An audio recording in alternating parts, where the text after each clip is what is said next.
Hello everyone, welcome you all the strugglers on your own channel the unlimited struggler. आप सभी strugglers का आपके अपने चैनल द अनलिमिटेड स्ट्रगलर में एक बार फिर बहुत बहुत स्वागत है। स्ट्रेटजिक एनालिसिस एंड मैनेजमेंट की सीरीज़ में आज जो हम डिस्कस करेंगे वो है स्ट्रेटजी इम्प्लीमेंटेशन अप्रोचेस। बहुत इंपॉर्टेंट टॉपिक है और हमने इससे पहले पढ़ा कि स्ट्रेटजी फॉर्मुलेशन कैसे होती है, वो हमने जाना। स्ट्रेटजी को इम्प्लीमेंट करने की प्रोसेस क्या होती है। अब प्रोसेस को प्रोसेस जब हम समझते हैं तो जब उसको एक्चुअली हम अप्लाई करते हैं ऑर्गेनाइजेशन में तो कुछ अप्रोचेस यूज़ होते हैं वहाँ पे, डायरेक्टली और इनडायरेक्टली हम कहें तो वो अप्रोचेस क्या हैं जो बहुत इंपॉर्टेंट हैं। वो अप्रोच, कोई ना कोई अप्रोच ऑर्गेनाइजेशन में ज़रूरी है, लगती है, और चाहे हमें पता हो चाहे ना पता हो। अब बात करेंगे वो अप्रोचेज कौन सी है और किस बेस पे हम सेलेक्ट करेंगे किसी अप्रोच को, मतलब सेलेक्ट कैसे होगी एक इम्प्लीमेंटेशन अप्रोच जो है स्ट्रेटजी को फॉर्मुलेट इम्प्लीमेंट करने के लिए ऑर्गेनाइजेशन में। उस अप्रोच को हम समझेंगे और कौन कौन सी डिफरेंट अप्रोचेज होती हैं वो पढ़ेंगे और कैसे वो अप्रोचेज जो हैं वो अप्लाई की जाती है स्ट्रेटजी को इम्प्लीमेंट करने के लिए। ये आज इस लेक्चर के थ्रू आज हम जानेंगे। बहुत इंपॉर्टेंट है। वीडियो स्टार्ट करने से पहले आप लोगों से रिक्वेस्ट रहेगी कि हमारे चैनल द अनलिमिटेड स्ट्रगलर को सब्सक्राइब कर लें और बेल आइकन को हिट कर लें ताकि आपको हर आने वाले वीडियो का लेटेस्ट जो वीडियो रहेगा उसका इंस्टेंट नोटिफिकेशन मिल जाए। हमारा फेसबुक और इंस्टाग्राम पेज है द अनलिमिटेड स्ट्रगलर के नाम से, उसको लाइक करें और फॉलो करें ताकि आपको हर एजुकेशन सेक्टर का जो लेटेस्ट अपडेट हो वो इंस्टेंट मिल जाए। सॉफ्ट कॉपी और हार्ड कॉपी पेपर 1 और पेपर 2 मैनेजमेंट दोनों के नोट्स की अवेलेबल है। बिल्कुल मिनिमम प्राइसेस पे आप दिए गए नंबर पे कभी कॉल या व्हाट्सएप कर सकते हैं अगर आपको चाहिए तो। और जो इम्पॉर्टेंट और बुक्स है मैनेजमेंट के एग्ज़ाम के लिए या पेपर 1 के लिए, उसका लिंक मैंने डिस्क्रिप्शन बॉक्स में दे रखा है। आप वहाँ से जा कर के लिंक फॉलो करके उनको परचेज कर सकते हैं। बहुत ही इंपॉर्टेंट बुक्स के नाम मैंने वहाँ पे रिकमेंड किए हैं। तो देखिए, इम्प्लीमेंटेशन अप्रोच क्या होती है एक्चुअली।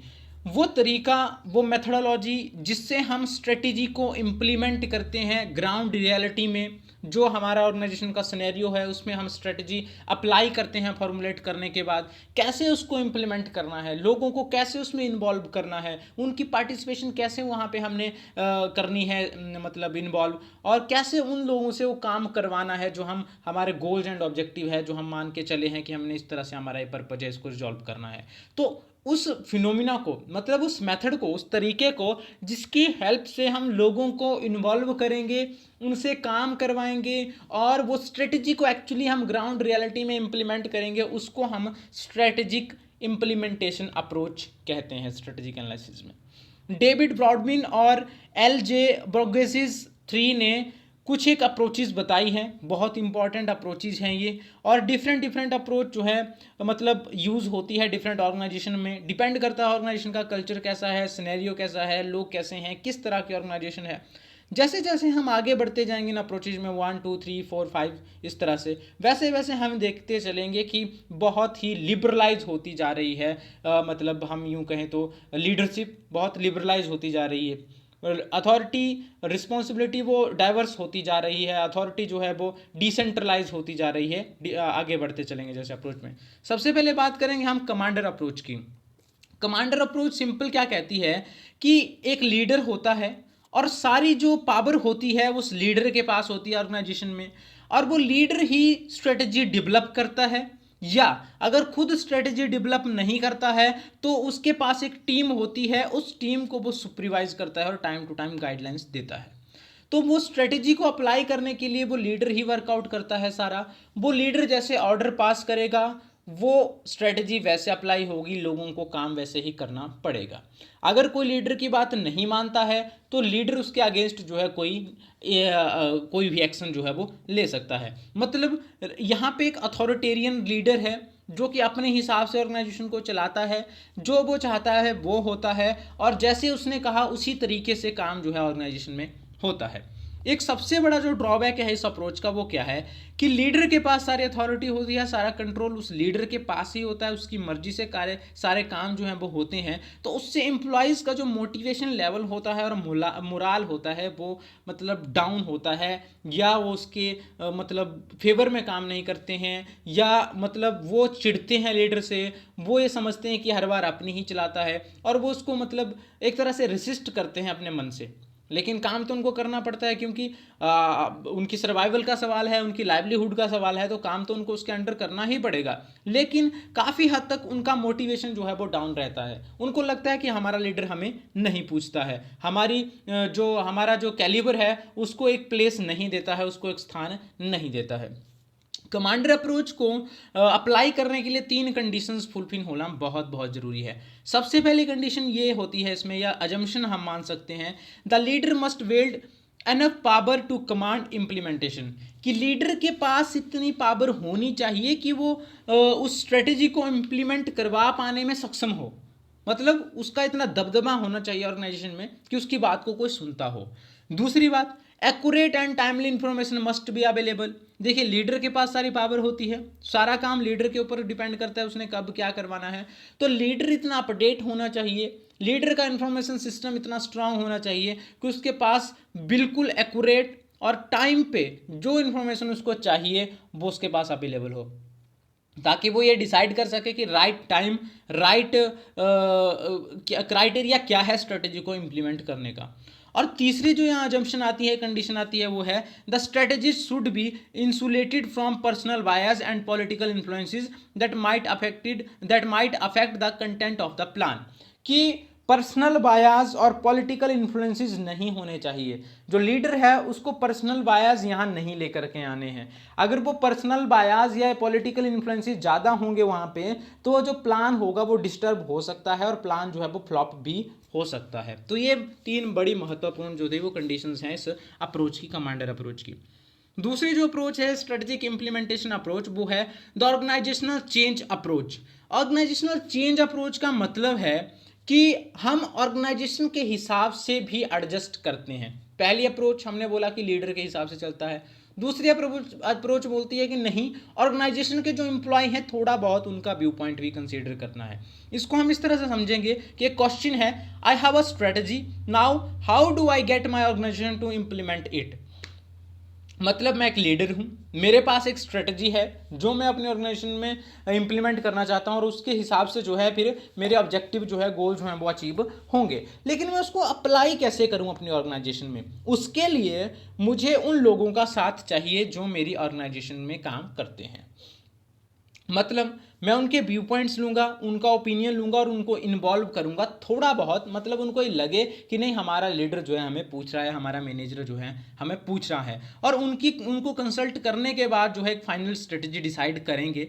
और फिर उसके बाद जो भी स्ट्रक्चरल चेंज हमें करना है, पर्सनल चेंज में हमें करना है, या जो भी हमें चेंज करना है उसके हिसाब से हम चेंज जो है वो करेंगे, ऑर्गेनाइजेशन में स्ट्रेटजी को इम्प्लीमेंट कर लेंगे। ये जो टेक्निक है, this technique for introducing change in an organisation include such fundamentals as using demonstration rather than words to communicate the desired new activities. ये जो टेक्निक है इसमें जनरली जो फोकस रहता है वो डेमोस्ट्रेशंस के ऊपर रहता है।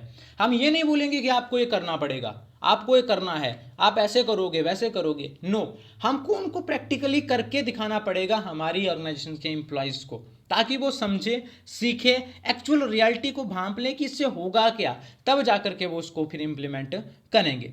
Focusing early effort on the need that are already recognised as important by most of the organisations. इसमें फोकस किया जाता है उन सारी हिस्ट्रीज को या उन सारे एफर्ट्स को जो दूसरी ऑर्गेनाइजेशंस ने पहले कर लिए हैं, या उनको एक एग्जाम्पल सेट करना पड़ता है अपने एम्प्लॉयज़ को कि देखिए फलानी ऑर्गेनाइजेशन में ये चीज़ हुई थी, उन्होंने ऐसे काम किया था तो ये रिजल्ट आए थे।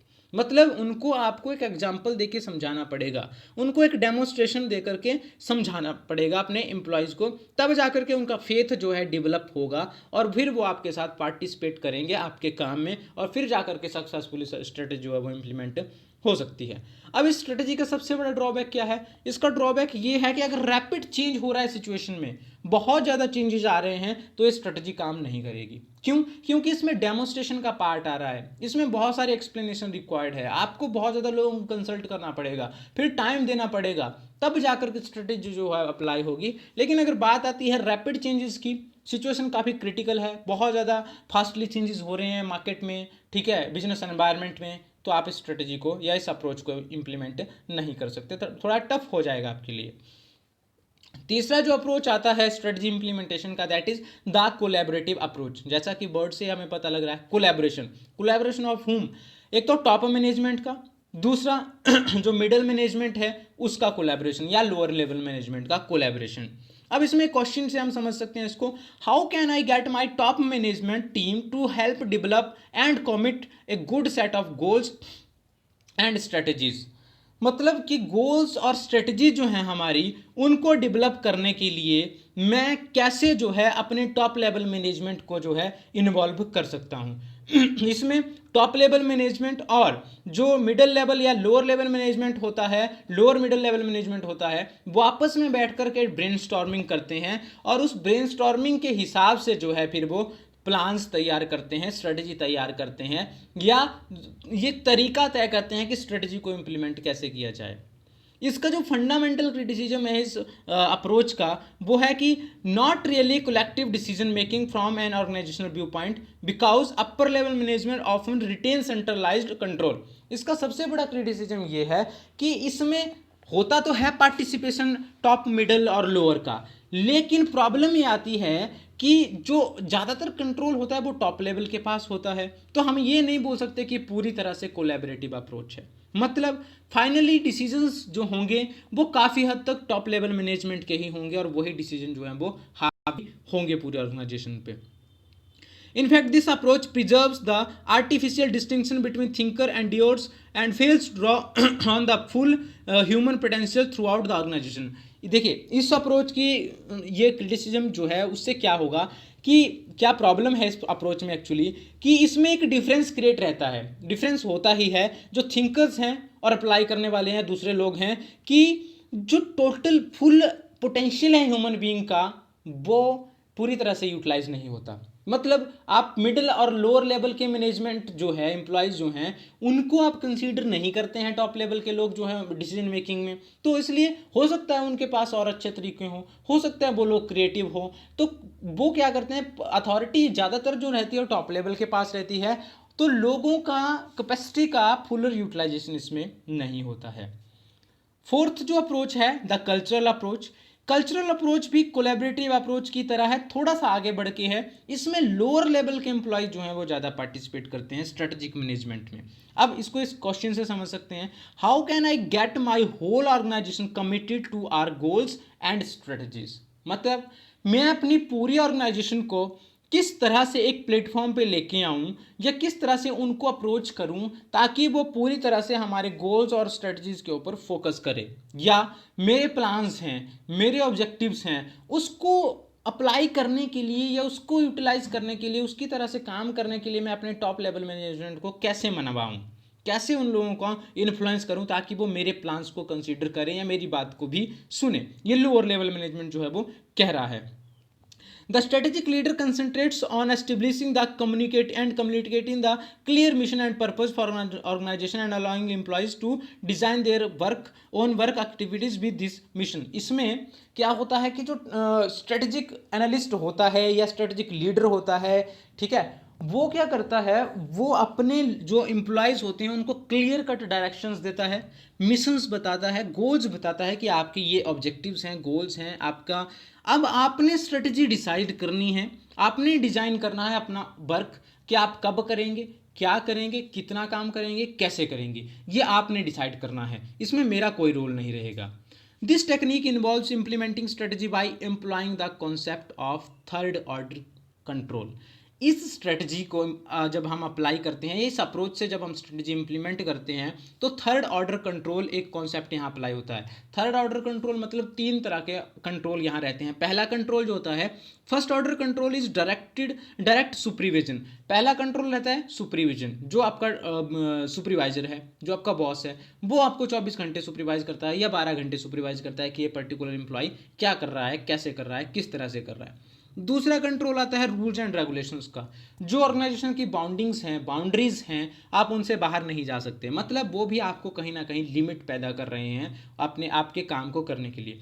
तीसरा जो यहाँ पे कंट्रोल रहता है, that is value system, norms, symbols, beliefs. जो उस ऑर्गेनाइजेशन का वैल्यू सिस्टम है वो वैल्यूज़ वो चीज़ हैं जो कहीं लिखी नहीं है, रूल रेगुलेशन लिखे हो सकते हैं, तो वैल्यू सिस्टम कई बार हमें अलाउ करता नहीं है कोई चीज़ करने को। सेल्स तो करनी है लेकिन एक फेयर सेल्स करनी है, धोखाधड़ी नहीं करना है, झूठ मूठ नहीं करना है, कस्टमर की जेब नहीं काटनी है, दैट इज़ वैल्यू सिस्टम।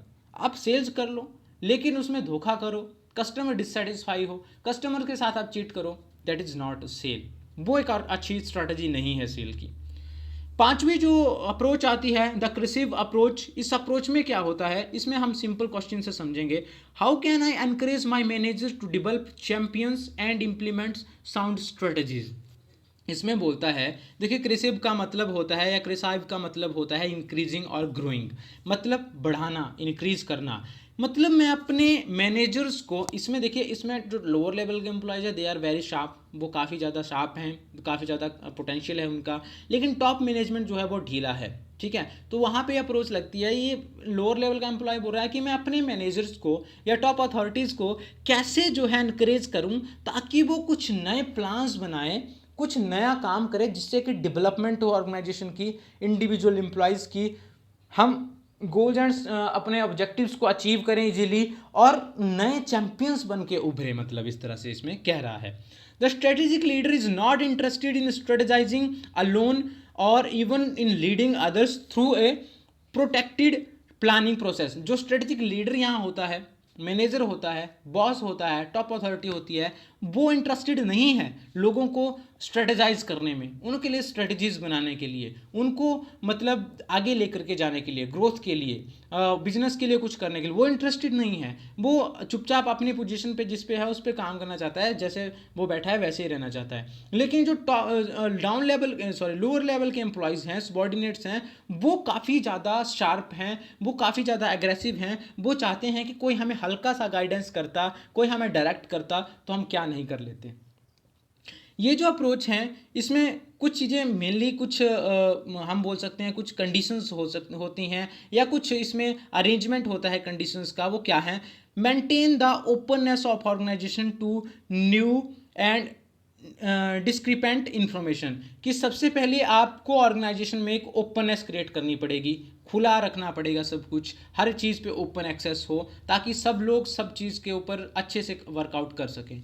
दूसरा, articulate a general strategy to guide the firm's growth. एक जनरल आपकी स्टेटमेंट होनी चाहिए, स्ट्रेटजी होनी चाहिए जो फर्म की ग्रोथ को डायरेक्ट करती हो, आपको फर्म की ग्रोथ के लिए आपको गाइड करती हो हर वक्त की किस तरह से हमने क्या काम करना है। Manipulate system and structure to encourage bottom up strategy formulation. आपको सिस्टम इस तरह से क्रिएट करना है या सिस्टम इस तरह से मॉडिफाई करना है पूरी ऑर्गेनाइजेशन का स्ट्रक्चर कि जो डाउन लेवल के एम्प्लॉय है, बॉटम लेवल के एम्प्लॉय है, वो भी स्ट्रेटजी फॉर्मुलेशन में अपना पार्टिसिपेशन दे सकें। Use the logical incrementalist manner described by James Brian Quinn to select from among the strategies which emerge. बोलता है कि जो जेम्स ब्रेन क्विनन ने द लॉजिकल इंक्रीमेंटलिस्ट का जो मॉडल दिया है उसके हिसाब से जो बोलता है कि स्ट्रेटजीज जो है वो एमर्ज होनी चाहिए, बनाई जानी चाहिए ऑर्गेनाइजेशन के। मतलब कुल मिला के हम बोल सकते हैं कि डिपेंड करता है आपकी ऑर्गेनाइजेशन किस तरह की है, उसमें टॉप अथॉरिटी किस तरह की है, मिडिल लेवल मैनेजमेंट कैसा है, और जो हमारा बॉटम लेवल का या सबसे निचले स्तर का लोअर लेवल का मैनेजमेंट है, एम्प्लॉयज़ हैं, वो कैसे हैं। तो उन सारी चीज़ों को मद्देनज़र रख के जो है किसी के पास भी अगर स्ट्रेटजी हो, चाहे डाउन बॉटम लेवल के पास, मिडिल लेवल के पास या टॉप लेवल के पास, स्ट्रेटजी किसी ने भी बनाई हो, वो उसको इम्प्लीमेंट करना चाहता है तो सबका कोलैबोरेशन उसमें चाहिए, टॉप मिडिल और लोअर लेवल मैनेजमेंट का। क्यों? क्योंकि हर एक एम्प्लॉय, हर एक रिसोर्स एक्टिवली पार्टिसिपेट करता है, तब जाकर के स्ट्रेटजी जो है वो इम्प्लीमेंट होती है। तो कुल मिला के जो गेम है वो स्ट्रेटजी इम्प्लीमेंट करने के ऊपर है। तो सारे जब कोलैबोरेटिव वे में काम करेंगे, इकट्ठा होकर के काम करेंगे, तब ग्राउंड लेवल पर स्ट्रेटजी जो है अप्लाई होगी। और स्ट्रेटजी अप्लाई करने के जो गोल्स हैं, जो हम जिसके लिए स्ट्रेटजी फॉर्मुलेट की गई है, वो गोल्स और ऑब्जेक्टिव तब जाकर के जो है वो अचीव होंगे। आज के लिए बस इतना ही। आई होप आपको वीडियो पसंद आया होगा। Thanks for listening, thanks for watching. Like करें अगर अच्छा लगा तो, कमेंट जरूर करें अगर कोई क्वेरी होती है तो, सब्सक्राइब करें और शेयर करें द अनलिमिटेड स्ट्रगलर को। अगर आपकी कोई क्वेरी होती है आप मुझे मेल कर सकते हैं SKSancan666@gmail.com पे, कॉल कर सकते हैं, व्हाट्सअप कर सकते हैं 7627096162 पे। Thanks a lot.